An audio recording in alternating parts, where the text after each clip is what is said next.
नमस्कार दोस्तों। आज मैं आपको गणेश भगवान की कहानी सुनाने जा रहा हूं। प्रेम से बोली गणेश जी की जय हो। एक समय की बात है कि एक गांव में एक बुढ़िया माई रहती थी।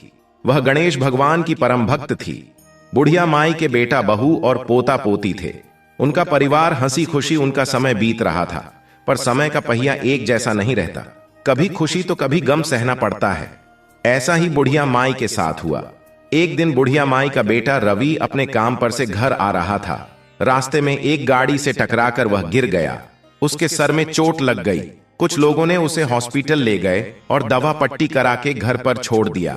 बुढ़िया माई और उसकी बहू को अपने बेटे की देखरेख में लग गए। कुछ दिनों तक तो घर में रखा राशन से खाना बना, परंतु जब राशन समाप्त हो गया तो बहू दुकान से राशन लेने गई, परंतु दुकान वाले राशन देने से मना कर दिए।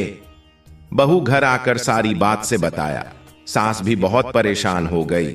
सास ने कहा, तुम गणेश भगवान पर विश्वास रखो, हमारे दुख के दिन भी बीत जाएंगे।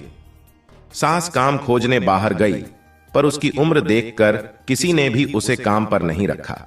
वह एक सेठ के दुकान पर काम मांगने गई, पर सेठ के लोग ने उसे चोर और भीख मांगने वाली कह के वहां से भगा दिए।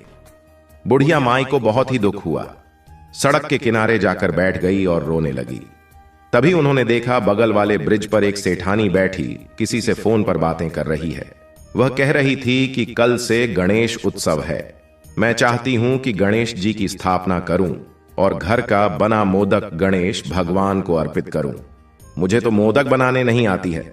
नहीं, कोई मोदक बनाने वाला मिल जाता तो बहुत अच्छा होता। अगर कोई नहीं मिला तो बाजार से लाना पड़ेगा। यह सब बातें बुढ़िया माई सुन रही थीं।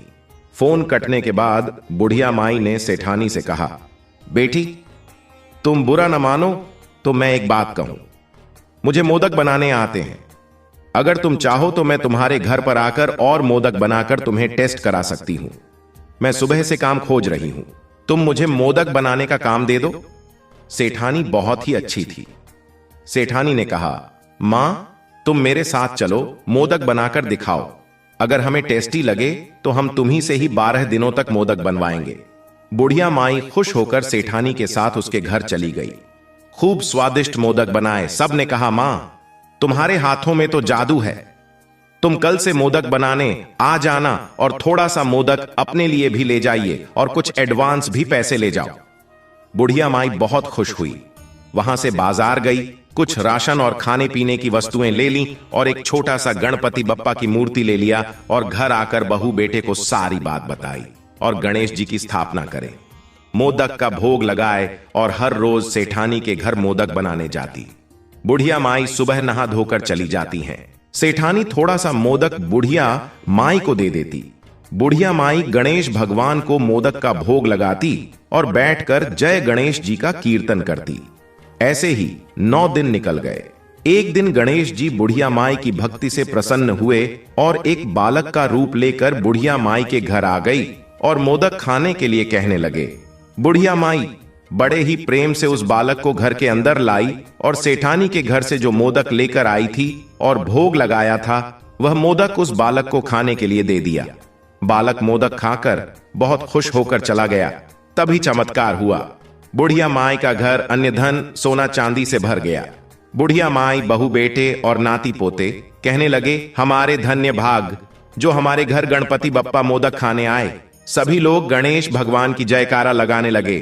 इसी भरोसा और विश्वास के साथ, हे गणपति बप्पा, हमारे घर पर भी आना और सुख संपत्ति से हमारा घर भर देना, हमारे जीवन में संकट न आने देना। प्रेम से बोलिए, गणेश भगवान की जय हो, रिद्धि सिद्धि की जय हो।